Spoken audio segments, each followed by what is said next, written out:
Hey guys, what's up? We're back with another NHL 21 video. We're doing a franchise mode, and as you can see from Zach Werenski here, we are doing a Columbus Blue Jackets franchise mode. And I already went through, I've got all the settings set up. I didn't want to waste any time doing any of that, but as you can see, our chemistry is bad. Everything is bad on this team. Seth Jones, we have to move on from. He's not going to be here much longer because, as you know, in real life, he already stated that he's not coming back to the Blue Jackets. He wants to test free agency. So outside of our goaltending and Zach Werenski and Bjorkstrand and Laine, who even Laine might be going. Laine's going to be done at the end of this year, but he's going to be an RFA, so that'll be a little bit better than Seth Jones.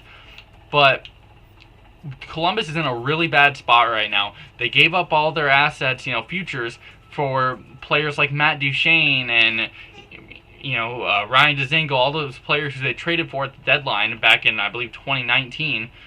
And they made it past Tampa in the first round, but after that, they lost, and everybody else left. Panarin's gone, Bobrovsky's gone, Duchene's gone, which might be a good thing, but all their players are gone except for, then they traded Dubois for Laine, so they have him, but they got Domi for Josh Anderson, they have Atkinson, but these guys aren't star players, right? Like, Laine is arguably, but even he's been struggling. So, outside of Bjorkstrand, you don't really have much. And they don't have futures. They've got a couple first-round picks this year. They actually have 3 from the David Savard trade and the Nick Foligno trade, but that's not really going to help them out as much as, they need it.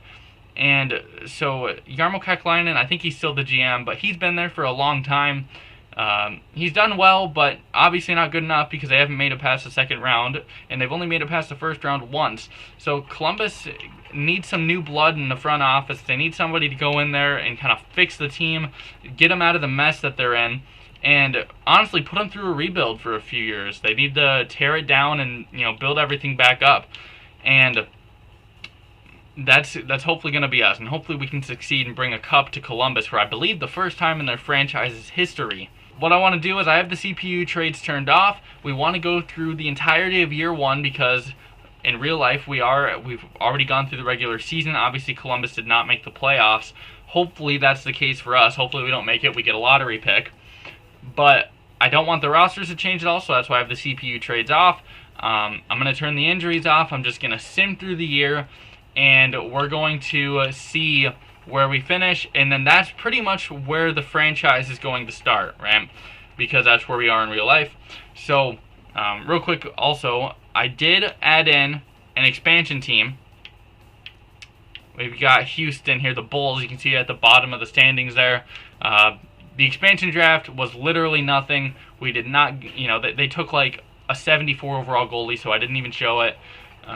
There was nothing much to see. So basically what we're going to do is we're just going to sim through the regular season, and I will talk to you guys, and we can really go further in depth about what our plan's going to be and what we want to do with this team going forward after we get done with the regular season. Alright, so as you can see, we're coming up on the end of the regular season here. We are going to miss the playoffs, much like the Columbus Blue Jackets did this regular season. So Nathan Gerby's back. So we win our last game there against the Avalanche. We finished with a record of 35, 38, and 9. The Carolina Hurricanes finished with 56 wins. Obviously, as you can see, I left the divisions the same as they usually would be, not like how they were this actual season. But I feel like they're going to go back to normal. I don't think they're going to keep them like they are. And if they do, then it is what it is. If they come out and say that they're going to do that, then we'll fix it and we'll have it like like the other way for the other franchise mode. We are going to be, where were we at? We're right here. We finished just 1 point below the expansion team, the Houston Bulls. So hopefully, we're going to end up with a top 10 pick, I think. 1, 2, 3, 4, 5, 6, 7, 8, 9. So, yep, so we're going to have, unless two teams move up, hopefully we'll have a top 10 pick. As far as the season went, obviously you saw Patrick Laine scored 50 goals. And outside of that, nobody else scored goals. Max Domi had 63 points, which is unreal. And he dropped to a low top 6 potential, which is weird. But outside of that, nobody else on this team. Nyquist and Atkinson did really bad. I guess I didn't check the defensemen. Werenski and Jones did alright, but they were really bad in the plus-minus category. Obviously, you expect that when your team is bad. But As far as goaltenders, our goaltenders played fine. Their save percentages were over 900. Obviously, you'd like to see like a 910, but again, we were a really bad team. So overall, the roster is just not very good outside of Patrick Laine, Max Domi, your goaltenders, and then your top two defensemen. One of them is going to be leaving soon. So we've got a lot of work to do. And I'll start simming up to the draft right now as we kind of talk.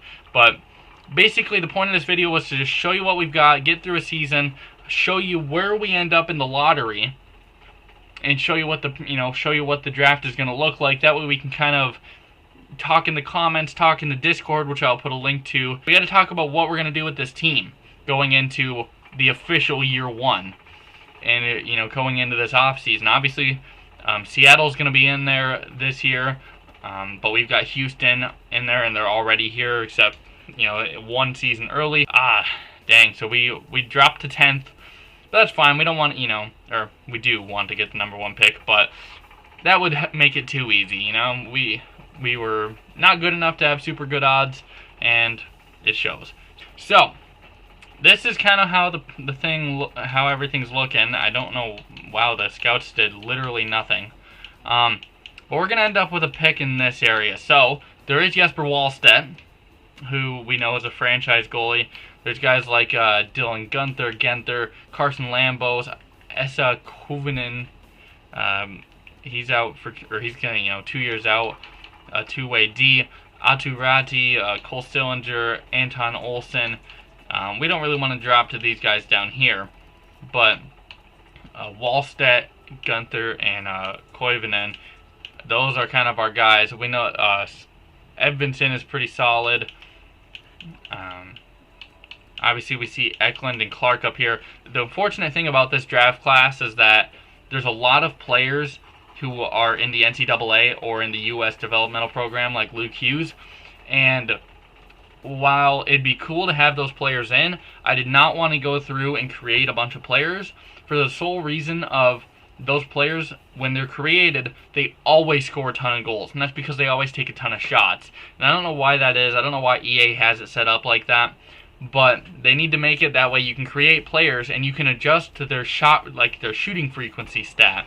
That way you can have a playmaker who does not shoot the puck, or you can have a sniper who does. So this year 1 draft class is going to be kind of weak as far as the top end talent, but it is deep. Obviously with, you're going to have medium elites and even a franchise goalie down here. But yeah, so these 3 guys right here are kind of going to be our options. Maybe even Carson Lambos if he drops that far. But so maybe even just these 4 guys. And then if we wanted to trade up to get Edvinsson, that'd be an option as well. But so this is kind of our options. We're not going to interview any of these guys. We know what all of them are, or at least I do. And there's no centers in this, this area right here. There's Ratti, but I don't think we're going to want to take him. But so we got Wallstedt and Gunther, who is a goaltender and a winger, and then we got 2 defensemen. So pretty much every position right there, and we couldn't, we won't go wrong with any of them. So we need to decide who we're going to pick. We need to decide what's going to go on with Patrick Laine this offseason. Let's see what he wants right here. He doesn't want, a stupid amount of money, but he wants a lot. Obviously, Bjorkstrand's about the same. And so, we're in a tight spot here, but also, do we want to move Seth Jones at the draft and try and move up? Or do we want to move him for a first-round pick next year? He's going to have a lot of value, and we have to move him. So that's something else that you can drop in the comments is what kind of leverage do we have? What kind of value can we get in return? Because, sure, Seth Jones is going to have almost a full bar of value, but realistically, is that what Columbus is going to get for him? I don't think so. I think they're going to get a significantly less amount of value because they have no leverage. Seth Jones wants to go, he's going, and teams are going to push them. You'd be like, hey, this guy wants to leave your team. You have to get something for him. And so teams aren't going to pay nearly as much as what they would if he was signed longer. Zach Werenski's contract is coming up to an end after next year as well. And we would like to keep him ideally because, he's only 23. He can go through a rebuild, which is what this team is going to have to go through. And that also leaves us with our goaltenders, who are both 27. And so maybe we're going to have to move on from both of them as well. And so I'm not quite sure what we're going to have to do with this team outside of knowing that we have to go through a rebuild. And so let me know what you want to do with guys like Atkinson and Nyquist, if you think we're going to be able to move them or not. Guys like Domi, Roslovic, Texier, they're young enough that we can keep them, but there's a lot of work to be done here. And so, again, let me know who we should draft, let me know what we should do with Seth Jones, and let me know what you think we should do with this team in general, because there's a long ways to go, and we're probably another 4 years out from being a good team again. And so we don't want to waste any time. We got to start picking up some future assets, and we've got to get to work. I'll leave a Discord link in the description or in the comments. Make sure you join that. I appreciate you guys sticking around to watch the whole video, and if you made it all the way through, make sure you leave a like, and make sure you subscribe. That way you always know when videos are coming up, and also, I'd appreciate it. So, again, thank you guys, and I will talk to you in episode number 2.